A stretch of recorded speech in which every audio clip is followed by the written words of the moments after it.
ایسا انسان جس نے کبھی کوئی نیکی نہیں کی، ساری عمر بدکاری میں گزاری، جتنے قسم کے گناہ ہیں اس نے سارے کیے اور ساری زندگی گزر گئی، مر گیا۔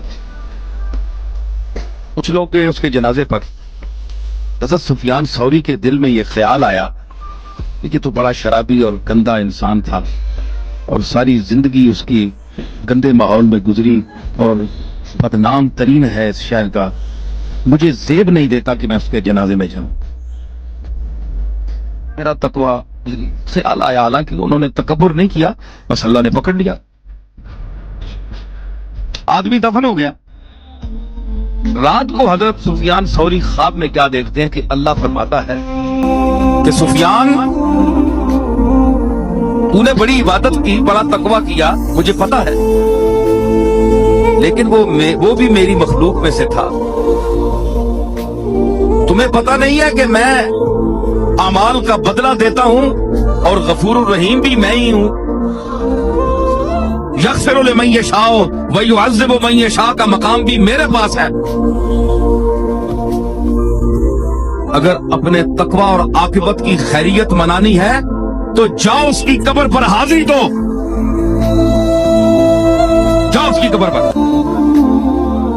حضرت سفیان ثوری اٹھے گھبرائے ہوئے، صبح کی نماز کے بعد اس کی قبر پر پہنچے اور وہاں اللہ کی بارگاہ میں دعا کی، ہاتھ اٹھائے، فرمایا غفور الرحیم تو معاف فرما، مجھ سے غلطی ہو گئی، مجھے بھی معاف فرما اور اس سے بھی معاف فرما۔ عرض کی اب جناب وہ تو اگلا معاملہ اللہ جانتا ہے کیا ہوا، لیکن جب یہ خیال آیا کہ یہ بدنام ترین آدمی ہے تو اب اس کے متعلق کچھ پوچھا جائے کہ اس نے کیا عمل کیا کہ جس کی وجہ سے مجھے عتاب میں لایا گیا، مجھے اللہ نے یعنی یہ حکم دیا کہ تیری عبادتیں سب ختم ہو رہی ہیں اگر وہ کہاں نہیں جاؤ گے۔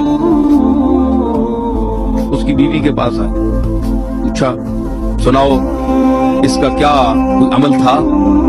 اس نے کہا جناب جب تک اس کے ہاتھ پاؤں چلتے تھے یہ گناہ ہی کرتا تھا، کبھی اس نے نماز نہیں پڑھی، اور جو دنیا کے انواع و اقسام کے گناہ ہیں، خطائیں ہیں، سرکشیاں ہیں، یہ اس شخص نے کی، میں گواہی دیتی ہوں اس پر۔ حضرت سفیان نے فرمایا نہیں کوئی بات ایسی بات، اللہ نے مجھے جھڑک دیا، بات کوئی ہے؟ اس نے کہا حضور میں عرض کر رہی ہوں کوئی بات نہیں ہے۔ فرمایا غور کرو کوئی بات؟ اس نے کہا ہاں سکرات الموت میں جانے سے پہلے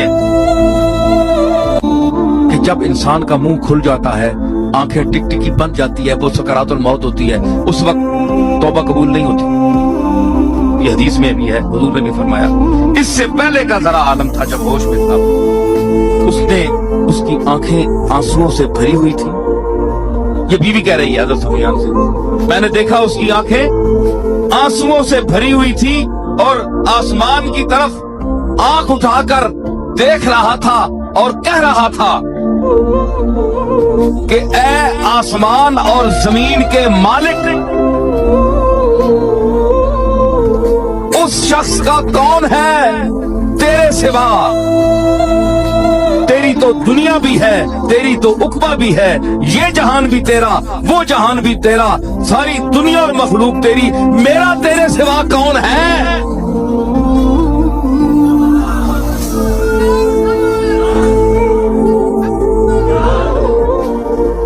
بس اس نے کہا یہ جملہ اس نے کہا، اور اس کے پھر سکرات الموت کا عالم طاری ہوگا، اس کی ٹکٹی بن گئی، مر گئی۔ بس حضرت سفیان نے فرمایا کہ یہ جملہ اس کی بارگاہ میں قبول ہو گیا۔ گناہ بخش دو،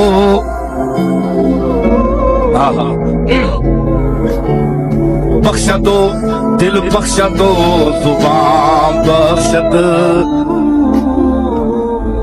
نگاہ بخش دو، دل بخش دو، زبان بخش دو، چرا گناہ نہ بخشد، کسے کے جان بخشد۔